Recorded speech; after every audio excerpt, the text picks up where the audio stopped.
Idaho leading 43-6 with 12 and a half minutes remaining in the third quarter.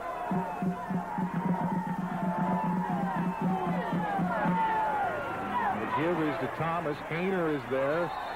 And Shane McKenna puts the finishing touches along with a couple of other Broncos. But that is something that Boise State needed to start a long time ago, that gang tackling. We haven't seen much of that today. Well, I think that's the third play that I've seen any type of gang tackling on. Other than that, it's been a one-on-one and missed tackles all the way for Boise State. And Joel Thomas has looked like Barry Sanders this whole game. It's pretty incredible that it's amazing how you see one team do something one play and then just not do it in any way the next time out. You know, you see gang tackling one play, and then the next play you see guys just missing one-on-one tackles.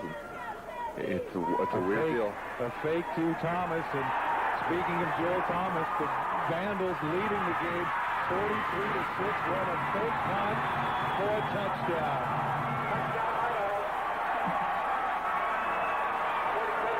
And I'll tell you, there will be no love lost between these two after that. Bart, have you ever seen anything like that? I think that's a pretty cheap call by a coaching staff against a team that's down, and they're really trying to rub it in. Oh, shit. Fuck. We are the tribe from the north. We're brave and we're bold. Defeating our rivals never gets old.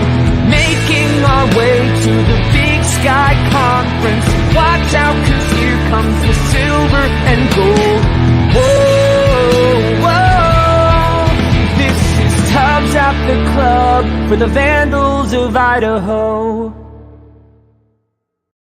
Welcome back, Tribe from the North, Brave and Bold, to the official, unofficial podcast of your Idaho Vandals and the Vandals affiliate on the Big Sky Podcast Network. I'm your host, Brian Marceau, and before we get to the rest of our introductions, Martin, what in good God just happened? We're not even like 1 second into the episode. We have 4 F-bombs, explicit labels already there.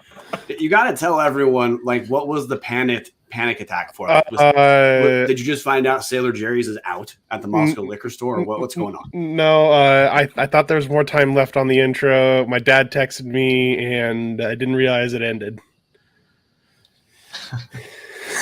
Okay, really nice. Okay, well, we fingers crossed, guys. I know you come in theory, listeners and viewers, for Vandal Football Talk. We know the actual point of this is what way can amateur hour shine brightest, and it's going to be tough to top that. But we're done talking about that. We're going to shift into the show. Like I said, I'm host Brian Marceau. Dallas Hammer, co-host. He's here with me as well. Dallas, how's it going over in Spokane? Considerably better after that moment. Martin, that was truly the best moment I've had in about 3 weeks. Since my last blunder. Yeah, actually. Okay, we've already given the intro, but the famously cool under pressure Martin Heemstra, how's it going? It's going good. Moscow just had a little last second FU to winter and decided to snow again recently. So starting to stay warm. And listeners, we're being joined for the first time by now Watch Producing in Public. Stefan, how do I pronounce your last name? Stefan Wiebe. Okay, Stefan Wiebe. First time on the show. He's a beat reporter covering Idaho football as well as a lot of other stuff for the Lewiston Tribune. Stefan, great to have you on. How's it going? Going great. First off, thanks for having me, guys. You guys are doing a lot of cool stuff here, and yeah, it's good to be on finally for the first time. Awesome to be here. Well, and we had to get you on, Stefan. We're going to get you on at some point, but look, the focal point of this episode, listeners, is going to be football. We're going to jump right into Around the Bar, brought to us by Hughes River Expedition. And Stefan, you're going to be the eyes, or maybe you've done this before. You're going to be the reporter for Tubbs of the Club today. You've been to a ton of practice. You've been to the first scrimmage, which was held on Saturday, which I believe that was April 8th or 9th or something like that. But for listeners, first scrimmage of the spring was held about 4 days ago. And Stefan, I'm just going to turn the floor over to you. How about we talk about what you saw in the scrimmage first? We can let that sprawl into position group stuff. But, first time the guys are lining up in game type situation. And of course, it's not like a real game. But what were some of the standout things that you saw when you were there Saturday that and it's your first time seeing Jason X staff and what Jason X running. It's also, Jason X, one of his first time seeing some guys out there. And you had an article where Luke Schleisner said, hey, this is going to be separation Saturday. We're finally getting to see some guys actually play. This is going to matter for our position groups. What are some of the key takeaways you have from what you saw? Yeah. Well, first off, I want to give a shout out to my fellow reporter, Dale Grummert, who also of the Lewiston Tribune, who is helping cover a little bit of Idaho this spring. He's actually at practice, or was at practice today, and has been at a couple practices because, like you mentioned, I kind of do a lot of different stuff. But yeah, I was at the scrimmage on Saturday, and yeah, it was interesting. It was very windy. It started snowing. Seemed more like a fall practice than a spring scrimmage, but it was good. I think it was kind of like what you would expect. It was first half of it was really, the defense was really dominating the pass rush. There was stuff in the run. All four quarterbacks really couldn't get a pass over 5 yards for the first 10 drives. But then the latter half of it, the offense picked up. CJ Jordan had a really nice pass to Therese Trainer, who was obviously a star wide receiver who has missed some of the spring. So that was probably the play of the scrimmage. The other young quarterbacks did well, had some good plays as well. Nate Romano had 2 touchdowns. I wouldn't say there was, one player on either side that was like, okay, that's, separation Saturday. That guy just totally separated himself. I think it's going to be a process this spring. A lot of different guys kind of maybe had one play here or there. Still at this point, maybe looking for some of that consistency. But yeah, it's a little bit of a overall rundown from the scrimmage. So for first question I have, and we've had a handful of people talk to us who've been to scrimmages, and one of their big takeaways has been defensively, Idaho looks a lot better than people had expected, in particular in the secondary. Idaho also graduated a lot of talent on the defensive line, linebackers, and we've been told, look, front seven, a lot of turnover relative to last year's starters, but they're looking great. Got to the quarterback a ton. I think we were told like CJ Jordan took 6 sacks or something like that in the scrimmage. Right. And then the secondaries looked much more effective, much more aggressive at making breaks on balls, trying to force turnovers and actually, getting turnovers. How does that match what you saw at the scrimmage and then just broadly in practice with a focus on the defense right now? And if you can, secondary in particular, because we had the worst secondary in the Big Sky last season. If we're going to be a good team or a solid team, the quarterback matters, but not being dog shit on the defensive side of the ball probably matters more. Yeah, I mean, the defense as a whole has looked good. I would say that maybe the front seven stood out a little more in the scrimmage with just the tackles and the pass rush a little bit than the secondary. I don't believe there were any interceptions in the scrimmage. I know Marcus Harris should have had one that he dropped off CJ Jordan. He was kind of mad about that. But yeah, like you said, a lot of turnover in the secondary and as the defense as a whole. And so this is really a time for guys to step up. I would say a couple of the guys that are back, the McCormick brothers, those guys are looking pretty solid, looking consistent. Tommy McCormick, Sean McCormick are flying around still. They're spending a lot of time in that secondary. And then for the other guys, it's kind of on this game. I remember one of the early practices, Warrior Noyle. I'm not sure if I'm saying his first name right. He had a really good practice. I noticed the Colby Nosworthy, a North Idaho guy. He stood out in the scrimmage, flying around.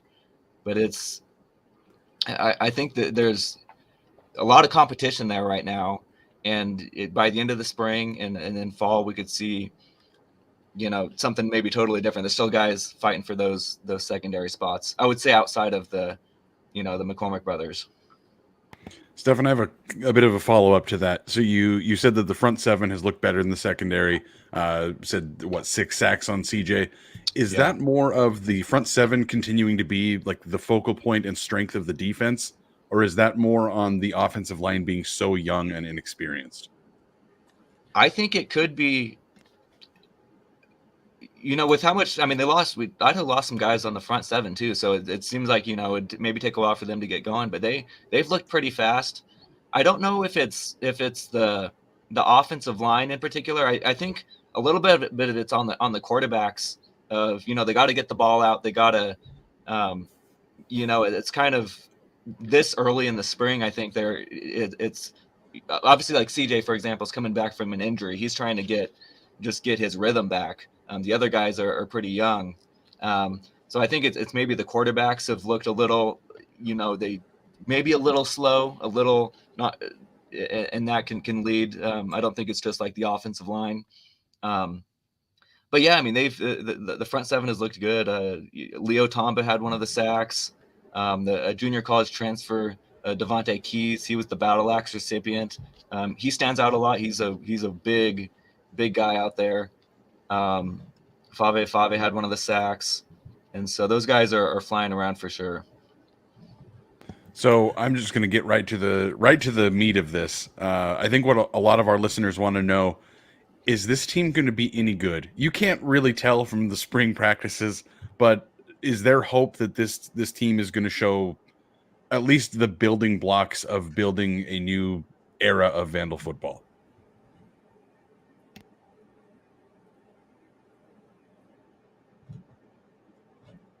I think we might have lost Stefan. He looks like he's frozen. I think Stefan is frozen as well. And it so could have been that really bad question from me, though, so I'll give him a second. I'm going to filibuster for a second. Stefan, you back? Yes. Can you guys hear me? Yep, we got you just fine now. Okay, yeah, not sure what happened there. Jumping right back into the question you just asked, I think definitely there's some optimism there. I think this team can be good for sure. It's obviously it's kind of hard to tell how good they are right now when again they're 2 weeks into spring practice with a new staff and a lot of new players, and when you're going against each other, it's always kind of hard to tell how good you're going to be against other teams. And this is my first spring covering them, so I can't compare it to like last spring, for example. I started in the fall. But no, there's definitely a lot of energy there. I think there can be optimism for sure that this team is kind of starting with the building blocks, like you said, of being a good team for sure. So I'm going to shift back to a little more narrow focus, which is I want to talk about quarterbacks just for a minute because you gave some observations that I'd like to hear a little bit more about. Sure. Listeners know that no matter who starts, we're going to have a guy who's essentially a first-year starter. CJ Jordan has a couple. I'm not going to count Simon Frazier. Sorry, Coach Thomas Ford. Just not going to count Thomas Frazier games. CJ Jordan has like two-ish games as a starter, not counting Simon Frazier. The one he got injured, I think. Well, Southern Utah, Oregon State. He started against Oregon State too. Technically started, okay, yeah. Which that should barely count because that was catastrophically. Well, he played and it was terrible, but looked good against Southern Utah. Looked really rough against Oregon State. Giovanni McCoy had moments where he looked good, but also threw a couple picks against Montana, I believe. And Zach Borish, when he's been quarterback for the most part, in the spring, he's been running just regular quarterback, packages. To my knowledge, Stefan, he hasn't been doing, like his Petrino thing. He's just this number 2 quarterback out there, which would be new relative to what he did for most of last year.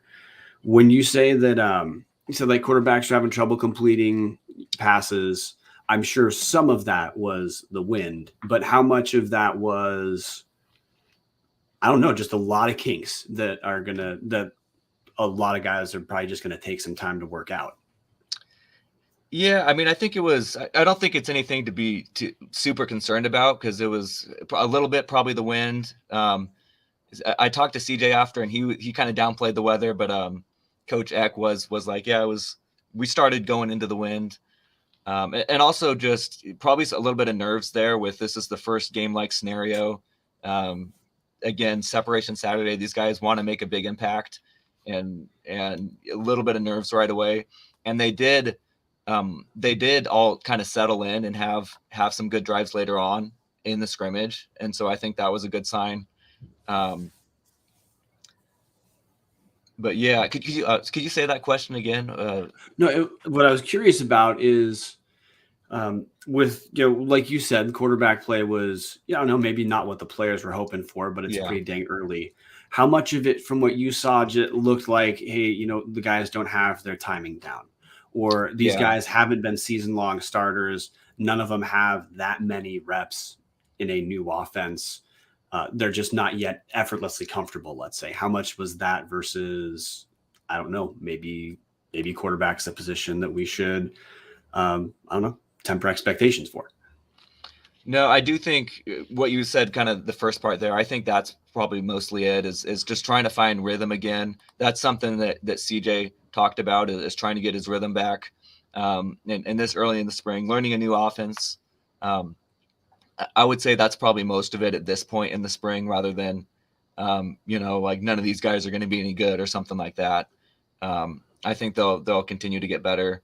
It'll be interesting to see just how the competition breaks down, just because they are all so young outside of Borish.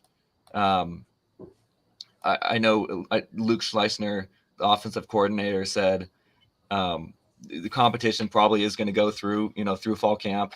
I know that's in the past, that's something Petrino always said too. So, how much is that just, maybe things will change. Maybe somebody will separate. Like, obviously CJ Jordan's getting most of the reps right now as far as first team reps. So, hey, can I jump in real quick? Yeah. Is it safe to say, based off that, and I'm not trying to live in quarterback forever, it's a very simple talk to have. Yeah. At this point, rep wise, is CJ Jordan pretty clearly number one? Yeah, I would say so, especially this last week in the scrimmage. He's starting most of the drills. He started with the first team offense in the scrimmage. And so he, right now, I mean, you can't deny that he is the number one guy right now. But they're still giving the other guys, especially Borish, so far, Webb, and then McLeod Croughton and Giovanni. They're all have been getting reps as well. But yeah, CJ is understandably, the top guy right now. Okay. Sure. I'm glad you said that, because I got to tell you, when I saw CJ before he got hurt against Southern Utah, man, I was giddy at that game. That was real fun. He's had some injury issues. Fingers crossed he gets 100% health, because if that's a rhythm, and again, now Southern Utah wasn't very good, so fingers crossed. If that's a rhythm he can find in the season and be anything close to that, if he's our starter, man, we're fine. We can. Quarterback will be a thing we can relax on. Before shifting now from quarterback, and then Dallas, I'll let you jump in after me. What about the running back hierarchy? Does that seem to be sorted out in any sort of way? Are the reps equitable? How's that look? How's that delineation looking? Because I know Eck has talked about running the football as focus of his offense, is setting up the pass by being effective in the run game. Obviously, that starts with the offensive line, which Eck has also talked about a ton. But in terms of running backs, we know we got some guys who are pretty dang solid. How's it look so far? Yeah, if we're going again just off of who started with that first team offense in the scrimmage, it was Roshan, I believe. He's kind of, understandably maybe that guy. But I do know they want to use all the guys there. They all bring something different. With Eli's super explosive. Andre's back. He's the big guy. Romano kind of gets lost sometimes, but he had, again, I said he had 2 touchdowns in the scrimmage. So I do think they want to get them all involved. So yeah, it's probably a little too early to say, for sure. If I think they want to use all of them, but yeah, maybe Roshan right now is kind of in the lead of the pack. I would say. So I think at this point we're probably going to end up having a question or two about every position group for you, Stefan. But yeah, specifically with the receiver group, how has Jermaine Jackson looked? I know we saw that he got an award here in the spring practice, but he was a guy that was so anticipated, and we were so excited for him. And he gets hurt in his very first game as a Vandal, and then hasn't played since. How has he looked in the spring? Does he look like he's going to be a contributor this year? Yeah, he looked really good in some of those early practices. Like you said, he one of the first awards. It might have been the battle axe. He got one of the first honors in practice, and definitely deserved that. I'm forgetting, and I haven't been. Again, I gave a shout out to Dale because he's helping with some of the practices, and so I haven't been to every one. And I do think he missed one or two. He might have been sick or something. I don't think it's a serious thing, and so I think the last one I was at, he was not playing. But he's somebody to be excited about. I guess to maybe just kind of jump into that position group as a whole, if we want to. Absolutely. So obviously the main guys, Therese Trainer, he was sick a little bit, so he's missed some practice. So it was good to see him have that big catch in the scrimmage. That was the first I think I'd seen of him. And then Hatton is still kind of coming back, I believe, from his injury in the fall. So that's kind of offered some opportunity for some of these other guys to get some reps. And that's, Jermaine Jackson, that's, a couple of sophomores stood out in the last practice in Michael Graves and Jalen Grable. Both those guys, I believe, are 6'2" sophomores, and they, Graves in particular had some really good catches, some long ball catches from multiple quarterbacks. And then Grable had some tough, not as long catches, but some tough catches in traffic. And so those guys kind of taking advantage of some reps there. I would say they didn't stand out as much in the scrimmage as they did in that last practice last week to me. But two guys I would say that have overall stood out the most. And so, yeah, that's, I guess, a bit of a rundown on wide receiver. I feel like I missed someone's breaking wide receiver news. Oh, Michael Nickolaus had some good catches too. But sorry, what was that? We gave some breaking wide receiver news, guys. This is not breaking for people who've been like reading everything Vandal football you can possibly get, and this is not breaking in terms of what people have wanted to see on Idaho football. But today, Zach Borish practiced with the wide receivers for the first time. We already know that Borish can run the ball pretty dang well, so it's reasonable to expect he's also going to get some time in the running back room. But it looks like at this point it's kind of official. Borish is going to be, well, I don't know if you'd say it's official. Best information we have is that Borish is going to be used all over the field, which is what Jason X said back in like December to the Coeur d'Alene Press.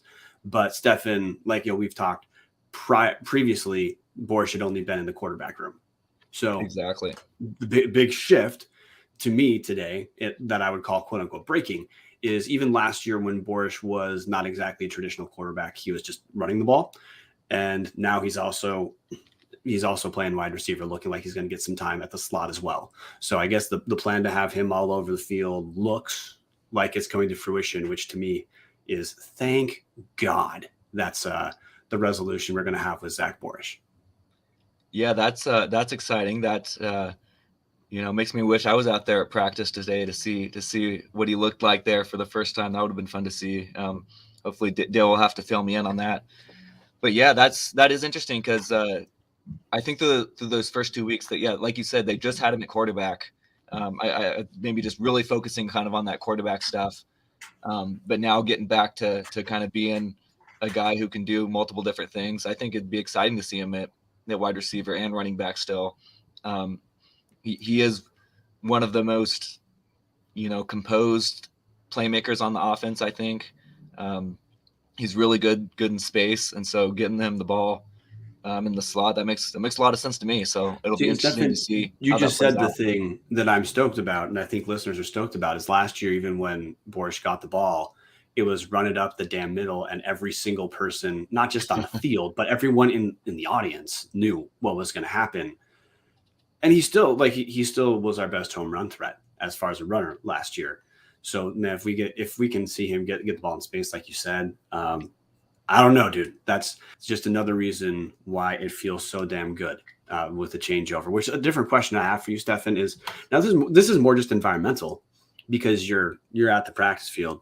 We've been told that, let's say, the vibe Eck and his staff have during practice is a lot different than what Paul Petrino and co had last year. What have you seen in terms of, just how the coaches, let's say the culture, if the behavior of a coach and the expectations they set are reflective of the culture they're trying to establish, what are you seeing different this year that you didn't see last year, or that fans, if they were to just show up at a practice, would probably notice as a hallmark of the new staff? Yeah. I do. It does seem, I guess, just maybe comparing Eck and Petrino, it does kind of seem like Petrino was, he was a pretty kind of loud presence. He's kind of yelling, running around, yelling. And I've noticed that Eck he's kind of letting his assistants kind of coach. He's bouncing between different position groups. And, I don't hear his voice like as much. But yeah, I mean, overall, I think the vibes of the coaching staff have been good. A lot of energy. They're playing music. They're definitely having fun out there. But they're being serious as well. The coaches are, let's get this drill right. They're teaching the tiny little things, which is at this point it's fundamentals and stuff like that. And you can, watching just a little position group go at it, you can see them doing that. One of the funny things, which I did tweet about, so maybe some people saw it from the scrimmage, was obviously it's a scrimmage. It's pretty laid back. They're starting around midfield. They're starting at different spots. There's officials and stuff out there, but it's pretty laid back. At one point, Rob Arch, the DC, called a timeout, the only timeout called in the entire scrimmage, on a short third down, and Eck was walking up to him. Like, I couldn't hear exactly what he said, but it's something about, he was joking about him calling the timeout and giving him a little bit of crap for that, which I thought was pretty funny. And so that kind of just shows maybe a little bit more of Eck's personality out there for sure. Okay, so before I throw it back to Dallas, I need to make sure I correct the record, jumping back to Borish for like 2 seconds. Specifically, his practice time was in the slot today, which is exactly where people have been hoping to see him. Rackets hit 69. The comment section says Borish in the slot would be money. Well, hey, dude, I guess you got money today, because that's what happened. Dallas, going to throw it to you for the next question, man. I know I've already brought up the offensive line once, but I have to ask, because that's where I pay attention to the lines. I think the game is won on the offensive and defensive line. So we have obviously a grad transfer in Hallbeck. We have Logan Floyd, and we have Bo St. John. Those are realistically the 3 guys on the line that have experience. Everybody else is a sophomore or a freshman and played 1 or 2 games in the last few years. Is there anybody, Stefan, that stands out to you as somebody that's locking in a position, or is this going to be a group that's in flux until the starting tip or kickoff of the first game? Yeah, I do think it is a position group for sure that's going to maybe kind of take some time to play out. I wouldn't be surprised if it's a while before we know exactly who the guys are going to be. I know they're moving guys around a lot. Mm-hmm. It's kind of hard to focus on that when they're moving guys around and you're trying to focus on the position guys a lot right now. I have in particular trying to make sure I'm on top of that. I do know one guy it seems they're pretty high on is Jason Hallbeck, a transfer, grad transfer. And then obviously the guy everybody talks about is Logan Floyd, who's been the leader there forever. And he's not going anywhere. He's still probably the top guy in that regard. But yeah, I think right now it's kind of moving guys around, figuring out what they want to do with the offensive line for sure. Do you have any sort of insight or belief that maybe they're going to look at grad transfers for that? I know that there will absolutely be some sort of guys coming in from the transfer portal across the season. Has Eck given any sort of indication that offensive line, I mean, he's an offensive line guy. Is there any indication that he's looking at bolstering that group, or are we happy with the guys we have? I think he's happy. I mean, one of the guys I just mentioned is a grad transfer who's already there. I think he's happy with the group, but that would maybe be a good question I could ask him, is if they're going to try to bring in any more guys there. But he hasn't said that they're trying to do that at this point or anything like that. Another guy, Nate, as a party got injured right before the season. He was going to be a starter right before the season last year. He's been out there. He's not full go yet. but another guy who's kind of coming back and hasn't had a chance to really get in there yet because of the injury. So he'll be a guy to kind of be watching as well, I think. But yeah, that's definitely one of the groups that'll be interesting to see what shapes out there. Awesome. And then again, as we're just kind of going through each position group at the moment, you've mentioned the front seven. We've talked about that, but specifically on the defensive line, Noah Ellis might end up being the highest drafted Vandal in, honestly, since Mike Iupati. I'm not saying Noah Ellis is going day one, but there's a chance he sneaks into day two. He should go early day three. How do we replace a guy like that? Is there anybody that's stepping up of like that guy is going to fill Noah's spot? Yeah, I don't think you can replace a guy like that. Like you said, just such a talented nose tackle. He maybe didn't have a ton of stats, but that's a position that's not supposed to, have a ton of stats. He does stuff that doesn't show up on the stat sheet. And I think that's one that you can't really replace. As far as defensive tackles, yeah, I think they're kind of figuring that out. I think it's been more the defensive ends. Another defensive line guy I haven't mentioned, Nate DeGraw, has really stood out in practice. And so just the combination that they go with there will be interesting to see if some of those guys who are defensive ends maybe end up playing defensive tackle. That would be my guess. But Keys, Nate DeGraw, Leo Tom has been looking good. Malachi Williams. There's a lot of guys. The transfer, Ben Bertram. A lot of guys have looked pretty good. Kamari Bailey as well. But a lot of those guys are more defensive ends. And so maybe it'll be just my guess. This isn't what they've told me, but will be, maybe some of those guys will play more on the inside. But yeah, that's a tough one to replace for sure. It'll be interesting to see where he ends up going in the draft. But yeah, I think his name definitely helps him a little bit there. Tiny bit. So, Stefan, before we get to some more players moving around, because I believe when Luke Schleissner was quoted saying, was it Dale Grummett that wrote that article, Stefan, the Separation Saturday article, or was that you? That was me. Yeah. Okay. You just referenced Dale, so I wanted to make sure I was not shouting at the wrong person. Yeah. Because Separation Saturday does seem to have meant something. Just other broad takeaways. We've been told by some people who've been at practices that a couple things that do look different. This is no longer position group. This is broadly offense, broadly defense. That offensively, we are, of course, we already referenced a little heavier rush focus. I've referenced this stat a ton on our show. Last year, South Dakota State, Jason Eck, if he was the play caller, ran 58% of the time, passed 42% of the time.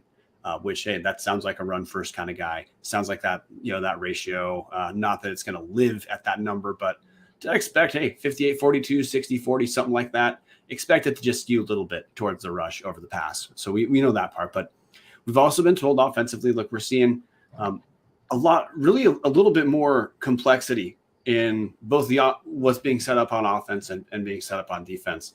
Offensively, what we're being told, and I'm going to steal the words of Taylor Cash in our chat, but also I talked to Taylor on the phone about this.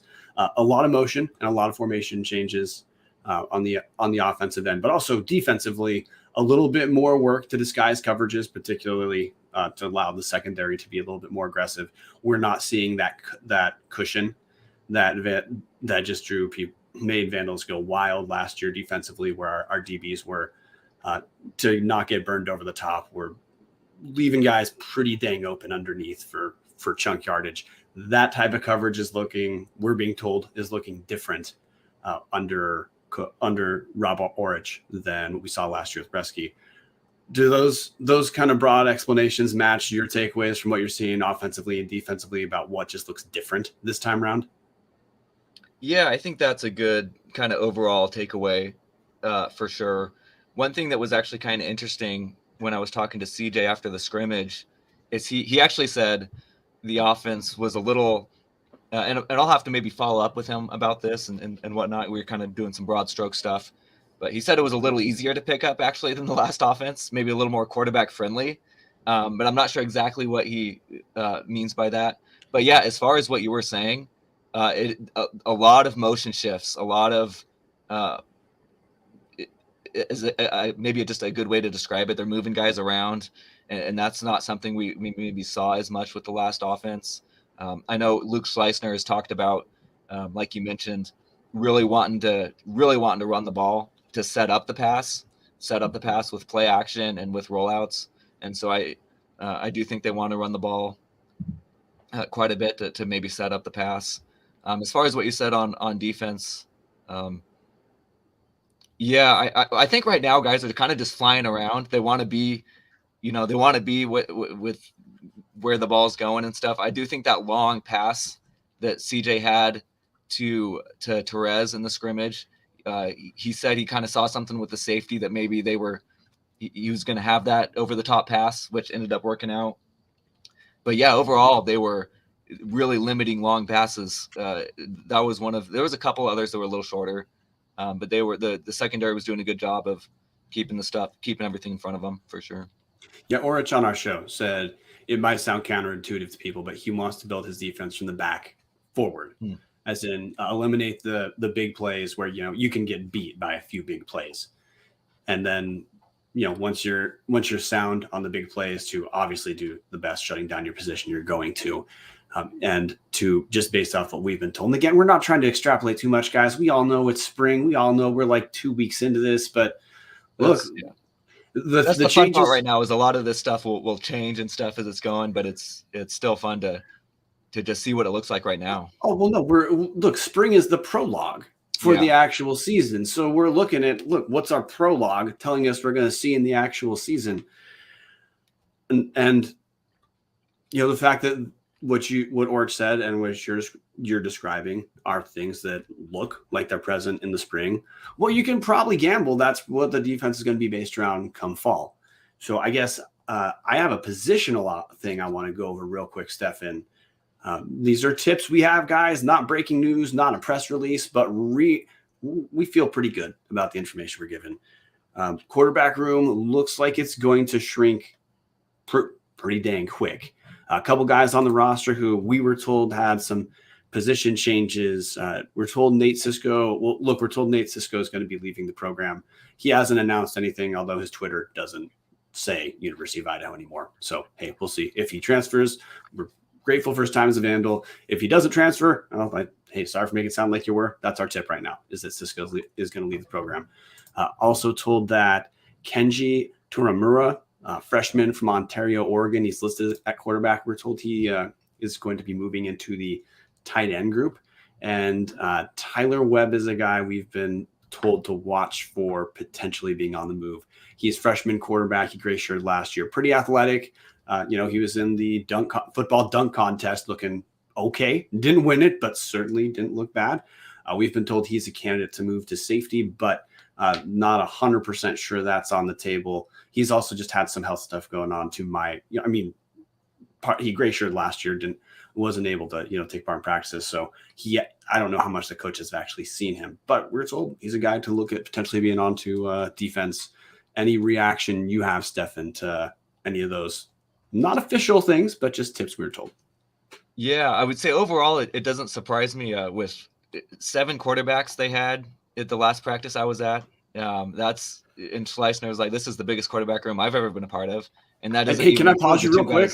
There's still 2 more quarterbacks who aren't even on campus yet. I was just going to say that doesn't include the 2 that are coming in the fall, which would have made it 9. And so that doesn't surprise me at all, that maybe a guy that some of like the walk on, changing positions and stuff. I would say as far as Tyler Webb, he definitely has an arm. He's looked pretty good in practice. So that would maybe be one that surprises me if he's going to change positions. Although he is, like you said, he is very athletic. He missed the scrimmage with the flu, and Eck had said he was one he was kind of hoping to see out there. But he was sick for the scrimmage. And so, that definitely doesn't surprise me that the quarterback room might be getting a little smaller here. Okay. So, and also another way, the quarterback room, not officially smaller because we were told Borish is still going to be getting some practice time in there. But if he's all over the place, his quarterback role is clearly different than what it was in practice, earlier this week. Stefan, I think we've hit the spring so far pretty good. Any you guys points are pretty thorough here. Any points that we haven't gone over that you think listeners might want to hear about? I think we kind of touched on most of the stuff. I guess first I'd say, I'd definitely be down to join you guys again sometime, and we can hit anything we missed maybe. But no, I think we pretty much covered it. Covered a lot of names, a lot of guys, and it'll be interesting to see how it continues to shape up. Okay. So that means we have one last question for you, Stefan. Call it the reversal, where you get to pick any sort of question to ask the group. Marten, you can bring your profanity-laden ass in here too when that happens. But to give you a second to put that question together, I need to butcher our ad read for Hughes River Expedition real quick. So as always, Around the Bar brought to us by Hughes River Expedition. If you're looking for a great all-inclusive week-long vacation, don't look past your backyard. Venture into the largest protected wilderness in the continental U.S., located right here in the great state of Idaho. Enjoy a multi-day trip down the Middle Fork of the Salmon, the main Salmon River no return, the Salmon River Canyons, or the Selway, and you can even check out special trips like the one to see the Perseid meteor shower. Camp on pristine beaches, run amazing whitewater, hike scenic trail, spot wildlife, soak in beautiful natural hot springs, take in the history along the river, and fish some of the most remote stretches of river in the country. You just bring it close, let HRE handle the rest. Hughes River Expeditions has been vandal-owned and operated since 1976 and ready to take you on the vacation of a lifetime. What are you waiting for? Find out what it's like to grab a paddle, catch dinner, and ride the bull all throughout the Gem State. Call them now at 800-262-1882 or check them out at hughesriver.com. Stefan, it is your time to throw us a question. Well, I got to say, I liked some of the questions you guys asked Jason Eck on that first time he was on the show. I was at the Corner Club on a Saturday night for the first time in a long time, just this last weekend. I got to say, what are your guys' beers of choice, either current or past, when you're going to the Corner Club? Marten, you've been in the shadows. Jump in. I'll start it out with I know founder of Tubs of the Club, Sean Kramer's favorite, and my favorite, good old Vitamin R, Ranier. There you go. Dallas, I have a sob story, so I want you to go next. So I infamously have never had a tub from the club. People have ridiculed me for that. So I would like to crowdsource my options here. Somebody in the chat, tell me what this year I am going to get my first tub from the club. Somebody tell me what that needs to be, because I don't have an answer for you, Stefan. I've never ordered a tub. I couldn't tell you. Fair enough. The comment section is already starting to ridicule me for it. And the comment section is ridiculing you because that's exactly what should happen. But look, if I order a tub, I'm probably doing Rainier. My take on Rainier is it's the best shitty beer in the world. And if you're ordering a tub, you're not ordering a tub of like Stella or something like that. The whole point of a tub is the excess without the excess cost. So that's where I go with the tub. But I do have to give you guys a quick sob story. I just finished round 2 of health and safety protocols, coronavirus positive diagnosis. Like yesterday was my first day of being officially okay to be around everyone. It's 2 times in 2 months. I am mid panic right now because my taste buds are not letting me distinguish whiskeys from each other right now. Oh no. And that's a big part of my evening ritual. And I made a panic purchase today because I was terrified that, look, the only way to deal with this taste problem is to drink more whiskey, which is, of course, not the right call if you want to save anything good. So I made a panic buy because I can still I can taste strong stuff in alcohol, like if it's cask finished. And I bought a Sailor Jerry spiced rum to sip on so that I can quit panicking about the whiskey flavor not coming back and just notice that, hey, I can tell myself I'm experimenting with rums. But 2, I'm not drinking any good whiskey while I can't taste anything. That is pretty funny. There you go. I guess you got to do what you got to do when it comes to that. Yes. Yeah. If listeners are wondering, hey, how is Brian handling this taste difficulty? Terribly. I'm handling it absolutely as poorly as one possibly could. So fingers crossed, I can tell you guys next week, hey, my nightmare is over, but we'll see. Stefan, well, okay, I'm going to throw it to you now. What's your drink? Well, when I was my old one, it was definitely Rolling Rock. I was drinking Rolling Rock all the time back in the day, but they don't have tubs of Rolling Rock at the Corner Club anymore. But yeah, I think Rainier is maybe the second one for sure. Although when I was there, I got people are going to hate me for this, but I think I got a tub of Bud Light. So I don't know, mix it up, I guess. Okay. Well, Stefan, glad to have you on. We will definitely have you on again. And dude, keep doing the Lord's work over there in Moscow, man.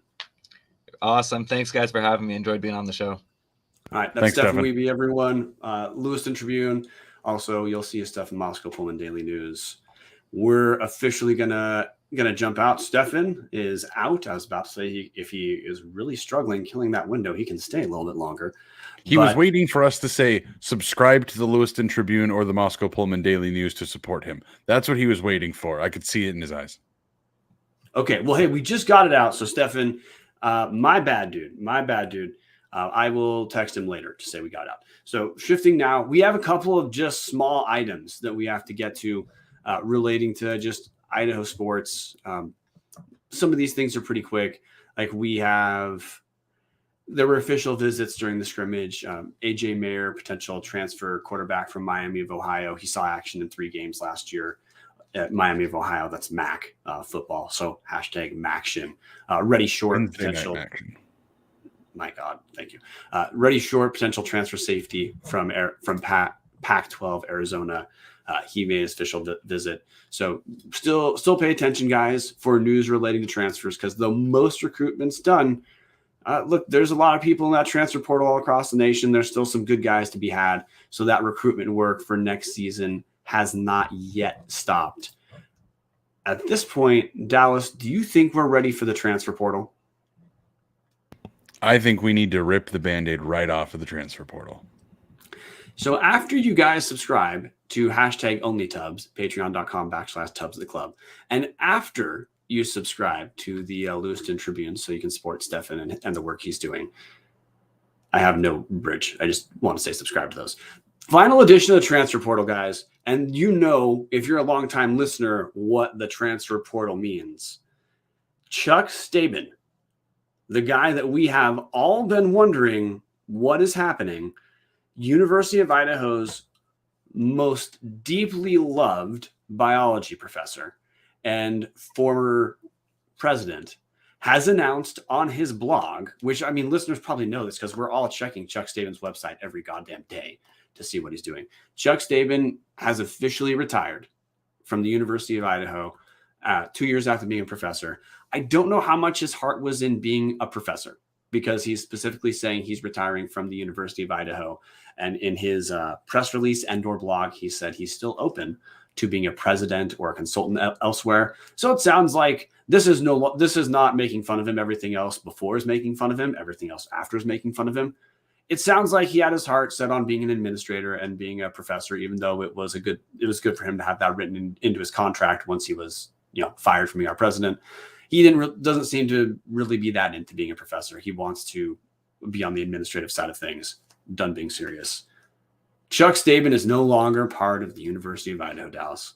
How are you going to take it? I mean, on one hand, I still think that the FCS was the right call, and I know everybody's going to judge him for that. I look at Conference USA with New Mexico State joining up after being independent for so long, and it doesn't interest me in the slightest. So I still think that was the right call.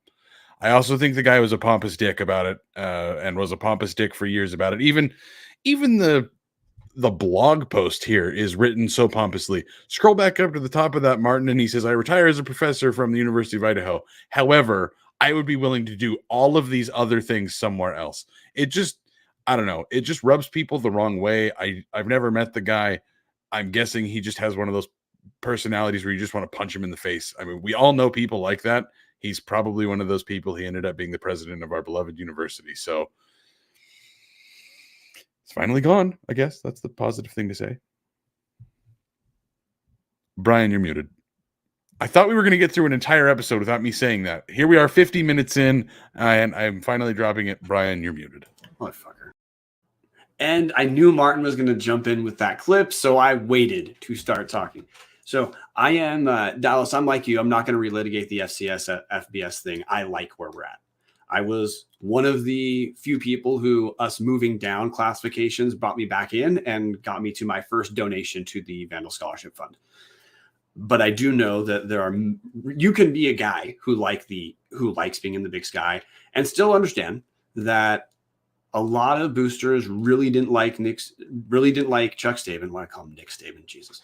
A lot of people didn't really like Chuck Staben for the pompous thing, for not really trying to bring people along with him in the process, for making longtime donors, people who are really committed to University of Idaho, even if they're not decision makers. He was pretty good at making them feel like they didn't matter in any sort of way.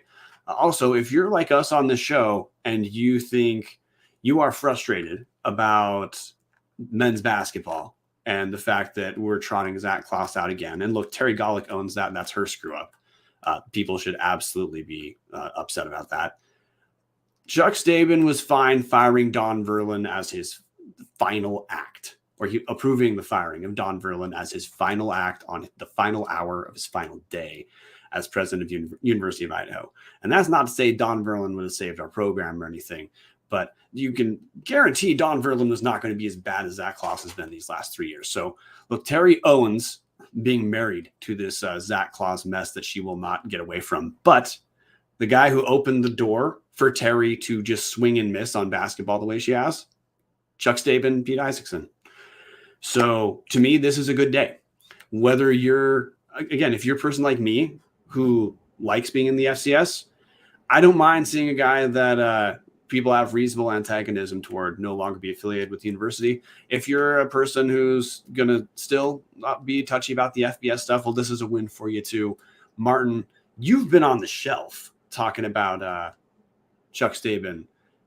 You're probably going to be the voice of dissent to tell us, look, we lose a top flight biology professor. How does the university recover? Nope, I'm happy he's gone. He was nice to the band once, and I'm just going to leave it at that. Marten Heemstra, man of many words. Yeah, look, the comment section is, of course, blowing up because now they can blame Chuck Staben for giving me an excuse to bring up Zach Klaus again while we have all this exciting news about football. Got to bring the rain clouds back in, too, because, look, basketball's still where it is. If we ever have actual basketball news, we'll talk about it again. But until then, we're just going to moan. So, yeah, transfer portal, guys. Chuck Staben's gone. So long. Glad that chapter is closed. Closing the bar. Dallas, you have one last item to get to real quick. Yes, I want to point out one of the worst takes Tubbs at the Club has ever made. There was a infamous episode where we discussed if Mike Beaudry would be leaving Idaho early for the CFL draft. Mike Beaudry did not get drafted into the CFL even after graduating. However, congratulations to Mike Beaudry. He has made the Edmonton Elks. They just signed him today, actually. Ended up cutting some guy I've never heard of to sign Michael Beaudry, quarterback from Idaho. So he's probably going to be able to keep a career around there for quite some time, as he does count as a Canadian-born player instead of a American-born player, where they have a limitation on how many of those guys they can have and the age requirements and all that fun stuff. He just counts as a Canadian guy. So if he can stick in the league for 15 years. So props to Mike Beaudry, not props to Tubbs for our hilariously bad take on Mike Beaudry getting drafted before even graduating. Okay, well, I'm glad we had to open the door to some historic takes, because we can also talk about ESPN Plus as a not fantastic move, which it was. Obviously, guys, ESPN Plus was a great move for the Big Sky. We're going to move on. Congrats to Mike Beaudry. It's cool that he's getting a shot to play professionally. He was here for 2 seasons, the spring season and the fall 2021 that followed right after. We appreciate his time as Vandal. Fingers crossed that he gets some run in the CFL. And again, good news for Beaudry and his family. I think it is time to close the bar. We can spend next week with Dallas researching any other old takes that he wants to bring up at the end of the show to absolutely bury the lead of what we're actually talking about. Thank you, Dallas. Which, hey, we can talk about ESPN Plus. It's fantastic. Next week, Dan Satter, Associate Commissioner of the Big Sky Conference, is going to be on. We're going to talk basketball, but not Idaho basketball, because we can just be talking about a first-round loss again. Dan Satter is going to talk to us about the changes to the Big Sky Conference tournament bracket for the men's and women's conference tournament for next season. He's going to walk us through that and why the changes are what they are. Also, there's a couple football items that I want to give him a chance to explain to listeners. One, I have re-explained how protected rivals works, and how if you're a Vandal who's upset about losing Montana as a protected rival, the Big Sky is not the person to be frustrated at. But look, there's some other, mechanisms within the Big Sky he can walk us through. We'll send out a query to our hashtag #OnlyTubs, patreon.com/Tubs of the club to get questions. Might throw it out on Twitter too. But that's next week. And then the week after that, man, we're closing in on the end of our spring run. We'll see who else we can get on later, but we're going to keep talking football. Until then, we're going to have Colby Cuff play us out, or whoever the hell Marten picks after I say Colby Cuff. Bold of you to assume Martin's going to click a video. We could just get a montage of fuck, shit, fuck. Who knows? No, what Martin's going to do next time is I'm going to say someone's going to play us out. I'm going to say go Vandals. You're going to say go Vandals. He's going to act like he's talking. Then Martin's going to play the motherfucker clip. So raise your glass and have a drink with me. Here's to the Vandals in the crowd, all just out there living the dream, right up one